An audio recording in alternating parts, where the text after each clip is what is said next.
এইমাত্র আমরা শ্রীলঙ্কা এয়ারপোর্টে ল্যান্ড করলাম। এখনও আমরা ফ্লাইটের উপরেই আছি। কিছুমাত্র সময় পরে আমরা নেমে চলে যাব।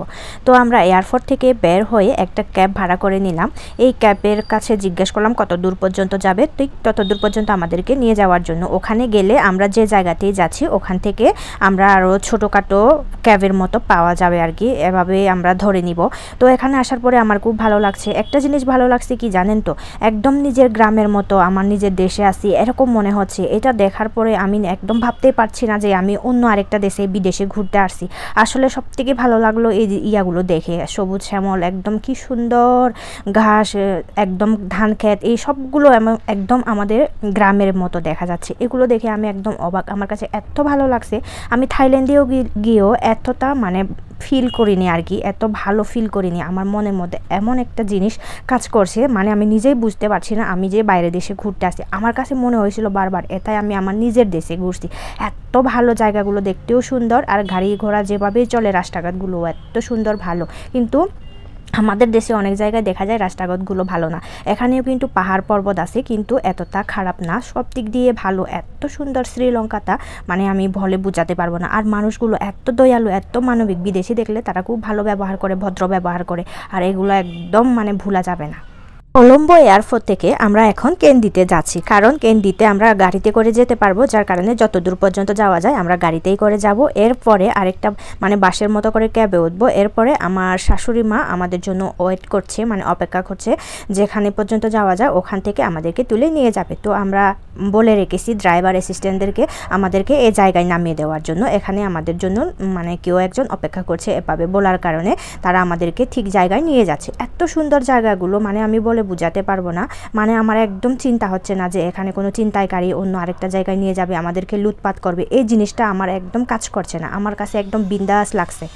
এরকম বিন্দাস দেশে কোনো কিছু থাকুক আর না থাকুক, আমার কিন্তু এখানে থাকতেই ভালোই লাগবে। আমাকে যদি কেউ থাকার জন্য এভাবে অনুমতি দেয় এখানে থাকার জন্য, আমি অবশ্যই থেকেই যেতাম, থেকেই মানে এভাবে উপভোগ করতাম আমার যেগুলো ঘোরার জায়গা, এগুলো সব কিছুই ঘুরে ঘুরে প্রতিদিন আমি মানে এভাবে উপভোগ করতাম। আসলে বলে বোঝানো যাবে না যে আমি কি পরিমাণ মানে খুশি ফিল করছি। এই খুশিটা যদি আমি আপনাদের সাথেও শেয়ার করতে পারি, এই কারণে আমি ভিডিওটা করে কিছুটা আপনাদেরকে বলে দিলাম। তো আমাদের কলম্বো থেকে মনে হয় 4.5 ঘন্টা সময় লেগেছে কেন্দিতে একদম আমার শাশুড়ি মায়ের বাড়ি পর্যন্ত পৌঁছতে। কিন্তু এরপরে আমরা যে ফার্স্ট টাইমে যে ক্যাবটা ভাড়া করে নিয়েছিলাম একদম বুক করেছি। আর একটা জিনিস ভালো লাগে কি, আমাদের দেশে যে উবেরটা চলে, এই উবেরটার অ্যাপসটা দিয়ে আমি শ্রীলঙ্কায় গিয়েও এই করেছি, বুক করেছি। এই জিনিসটা আমার এত ভালো লাগছে, মনে হয়েছিল আমি নিজের দেশে আসি।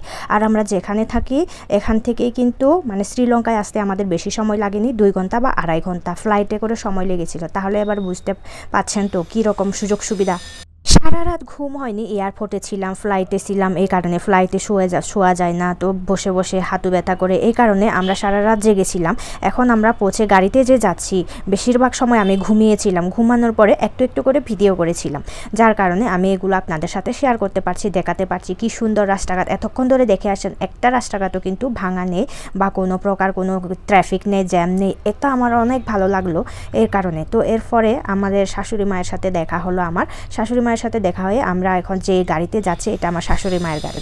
শাশুড়ি মা কিন্তু অনেকক্ষণ ধরে, অনেক সময় ধরে আমাদের জন্য ওয়েট করছিলেন, কিন্তু আমরা জানতাম না। যখন আমরা একদম আমাদেরকে যে জায়গায় নামিয়ে দেওয়ার জন্য বলা হয়েছিল, তখন ওখানে আসার পরে আমরা দেখতে পেলাম শাশুড়ি মা গাড়ি নিয়ে দাঁড়িয়ে আছেন।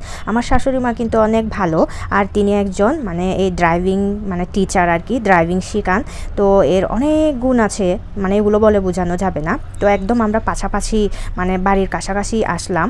আসার পরে এই রোডগুলো দেখতে পাচ্ছেন ছোট ছোট, এই কারণে আমরা গ্রামের কাছাকাছি একদম পৌঁছে গেলাম। একটু পরে আমরা মানে আমার শাশুড়ি মায়ের বাসায় পৌঁছে যাব। এই যে পৌঁছে গেলাম আমরা একদম গেটের পাশে।